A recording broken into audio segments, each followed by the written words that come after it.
बिस्मिल्लाहिर्रहमानिर्रहीम, इय्याका नअबुदु व इय्याका नस्तईन। आज हमारी पख्तूनख्वा की हमारी पार्लियामेंट्री पार्टी की मीटिंग हुई है,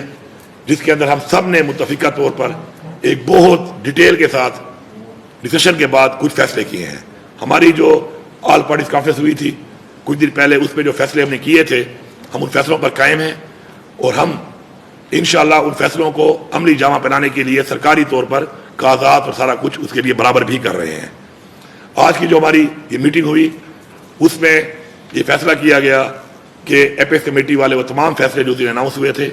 उनके ऊपर भी अमल दरामद कराया जाएगा, और साथ साथ ये जो आज के हालात जो बने हैं बाजोड़ के अंदर, जिसके अंदर फिर हमारे मासूम शहरी फिर शहीद किए गए, और ये कोलेटरल डैमेज से जो एक एतमाद का रिश्ता ख़त्म हो रहा है हमारी फौज के दरमियान और हमारी अवाम के दरमियान। ये मैं बारहा कह चुका हूँ कि हमारी फौज के दरमियान और हमारी अवाम के दरमियान एतमाद ख़त्म हो चुका है, और ये एतमाद ख़त्म होने की वजह से ये जंग जिसमें ऑपरेशन बार बार किए गए वो नाकाम हुए, और ये जंग हम नहीं जीत पा रहे। हम ये चाहते हैं कि जो हमने शेड्यूल का ऐलान किया है अगले 10 दिन के अंदर हम 2-2 जिलों के करके, और इंशाअल्लाह फिर एक ग्रैंड जिरगा बुलाएंगे तमाम उन स्टेक होल्डर्स का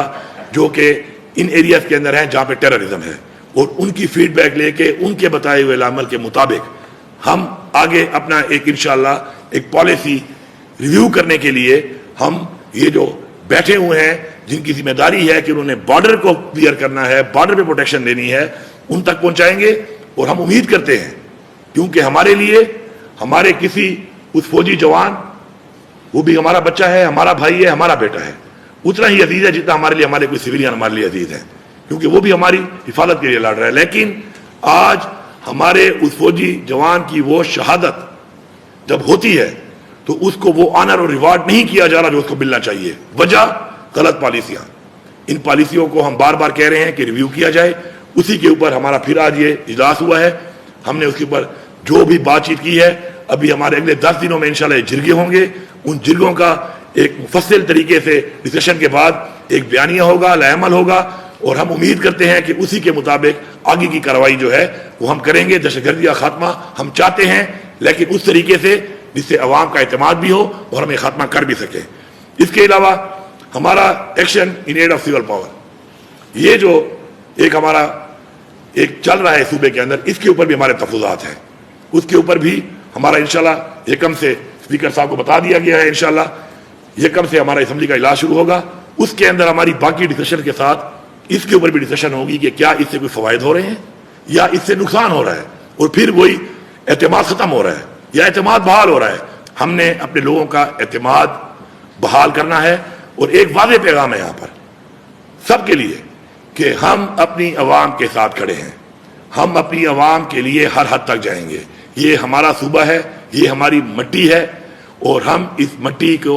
अपने उन फैसलों के साथ खराब नहीं कर सकते जो फैसले हम पे मुसल्लत किए जाते हैं हमारे मशवरे के बगैर। इसलिए एक वाज़ेह पैगाम है, पूरी अवाम को पैगाम है कि पख्तूनख्वा की हुकूमत, इमरान खान की पूरी पार्टी, हम सारे इमरान खान कारकुन और बहैसियत पश्तून और इस सूबे के बाशिंदे, हम सब आपके साथ हैं, और इंशाअल्लाह हम इन मसलों से आपको निकालेंगे, और हम आपके साथ इन मसलों के हल के लिए हर हद तक जाएंगे और आपके साथ खड़े हैं इंशाअल्लाह। इसके अलावा मैं यहाँ पे वाज़ेह एक बात दे रहा हूँ तमाम डिप्टी कमिश्नर्स को कि किसी तरह का कोई भी कैसी भी हालात में किसी तरह का कर्फ्यू का ऑर्डर आप नहीं करेंगे जब तक आप होम से परमिशन नहीं लेते। किसी तरह का कोई कर्फ्यू, कोई 144 आप नहीं लगाएंगे, उससे पहले आप होम डिपार्टमेंट से परमिशन लेंगे। इसके मैं डायरेक्टिव भी जारी कर रहा हूँ, और मैं यहाँ से वाज़ेह पैगाम भी अपना दे रहा हूँ।